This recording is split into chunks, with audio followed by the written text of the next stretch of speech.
Olá, eu sou a Karine Gonzaga, fisioterapeuta de Porto Alegre, Rio Grande do Sul. E eu sou a Lara Molino, fisioterapeuta aqui de São Paulo, de São Bernardo do Campo.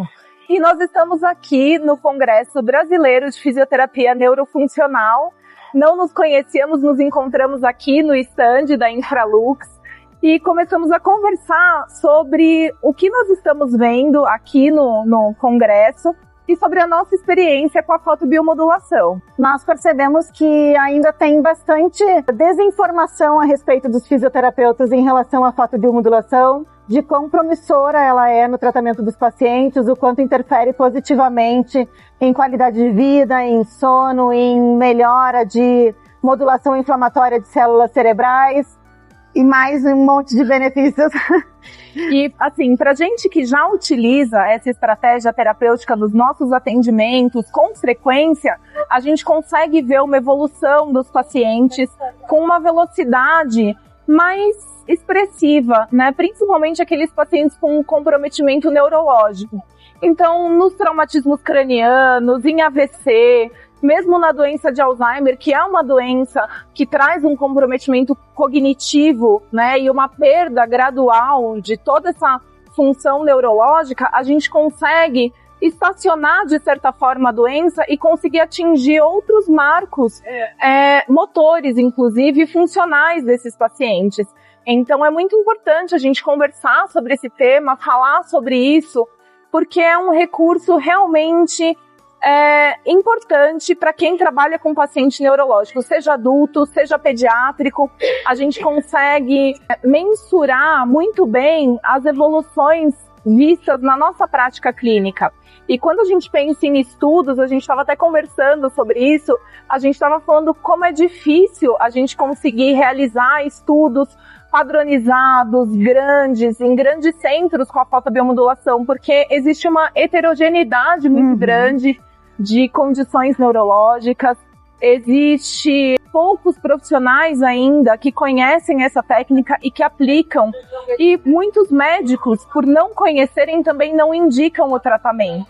Então, divulgar, né, mais sobre a fotobiomodulação, informar os profissionais, existem estudos, os estudos pré-clínicos são extensos, são muito grandes, e a gente precisa convidar vocês, inclusive, a fazer mais pesquisa sobre essa área e publicar mais, né? Fazer os ensaios clínicos randomizados, cegos, duplos cegos, para que a gente possa, então, de fato, mostrar para todo mundo o quanto a fotobiomodulação pode agregar no tratamento dos pacientes. Aqui no Congresso foi falado muito ontem e hoje também a respeito da doença de Parkinson, a respeito das quedas dos pacientes de Parkinson, e em nenhum momento foi trazido o benefício que a fotobiomodulação pode trazer para esses pacientes, né? Modulando esse cérebro, agindo na região adequada, que vai trazer benefício para o paciente, agindo no eixo intestino-cérebro, produzindo mais dopamina neste organismo, desinflamando ele como um todo, para que a gente consiga, na fisioterapia motora, alcançar maiores benefícios e retardar a progressão da doença. E outra coisa que a gente discutiu aqui bastante quando a gente estava conversando é justamente sobre a desinformação, né? Então, a gente viu depoimentos de pacientes falando do tratamento. Alguns pacientes trouxeram que eles fizeram, né, técnicas transcranianas, eletromagnéticas, e falaram assim: este é o único tratamento não invasivo disponível. E a gente sabe que isso não é verdade, porque a fotobiomodulação transcraniana também é uma opção de tratamento não invasiva, inclusive muito menos onerosa do que a terapia de neuromodulação. Tem equipamentos que são vestíveis, né? O capacete, por exemplo, ele pode ser acoplado, e aí a gente conecta na tomada. Ele tem um timer, então tem um único botão que a gente liga, ele faz o ciclo da fotobiomodulação e o paciente pode então se beneficiar. A gente tem outros equipamentos também, que é o boné, eu vou mostrar para vocês, que também é um equipamento vestível. O paciente pode fazer uso domiciliar com segurança ou fazer uso do capacete na clínica. O boné, ele é leve, ele também tem os LEDs internos e também é vestível, de maneira confortável. O paciente recebe o ciclo da fotobiomodulação transcraniana e pode, então, se beneficiar com essa terapia. Tanto para adultos quanto para crianças, né? Exatamente. Tem um estudo muito bacana que está sendo desenvolvido no autismo e no TDAH. Com crianças. Vai ser surpreendente o resultado. A gente já tem alguns dados da Daiane, da Olaser e da Vanessa, que elas já estão acompanhando, estão na segunda turma. E assim, as classificações, né, os scores de avaliação, por exemplo, da escala CARS, melhora muito. E como elas estão fazendo o estudo, ainda está em andamento, a gente não tem todos os resultados, mas os resultados parciais foram impressionantes. E independente dos resultados científicos, os resultados clínicos são muito bons. A gente consegue uma melhora muito importante em redução da irritabilidade, da impulsividade, melhora do sono, melhora do foco, da concentração. Então, independente do resultado científico, a gente percebe, as famílias percebem os resultados dos seus familiares.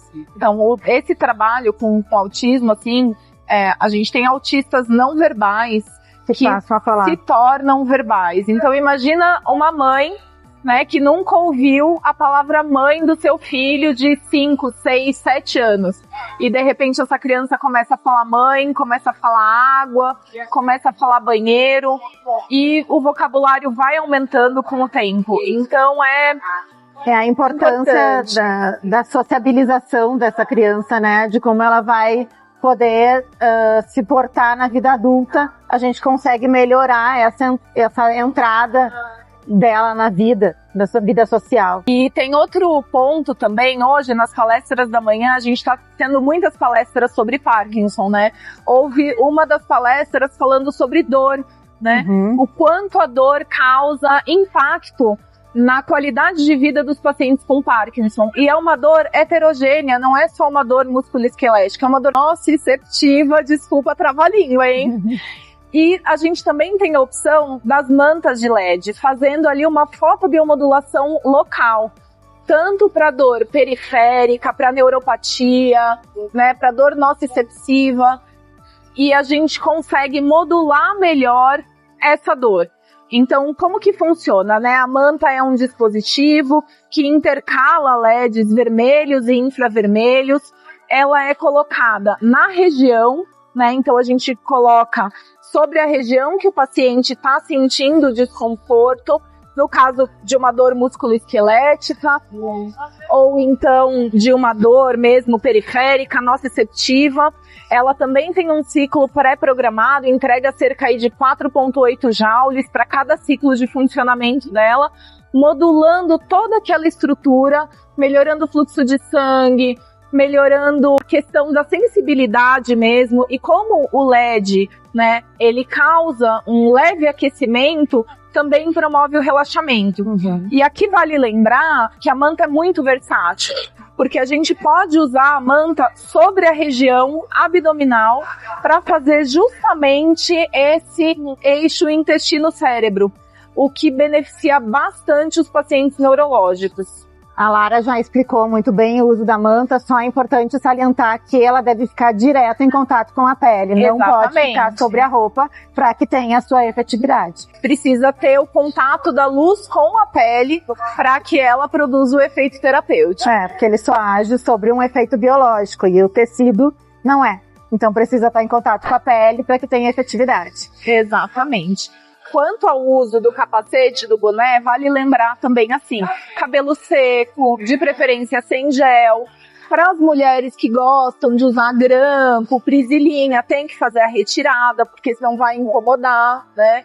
Então tem alguns cuidados também. Por isso que a gente também estava discutindo a questão de que, por mais que os equipamentos estejam disponíveis, é sim necessário o acompanhamento de um profissional. Primeiro, para avaliar o seu caso, para verificar se não tem nenhuma contraindicação. A gente sabe que o laser e o LED, eles são bastante seguros, mas existem contraindicações. estão principalmente relacionadas a dispositivos implantados, né, para os pacientes neurológicos, alguns fazem uso.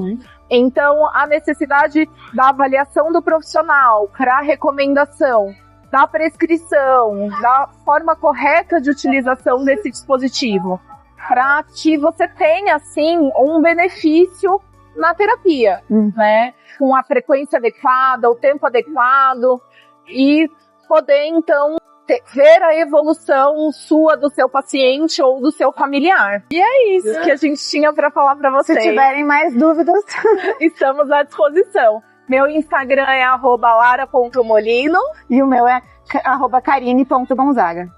Até mais. Tchau, tchau.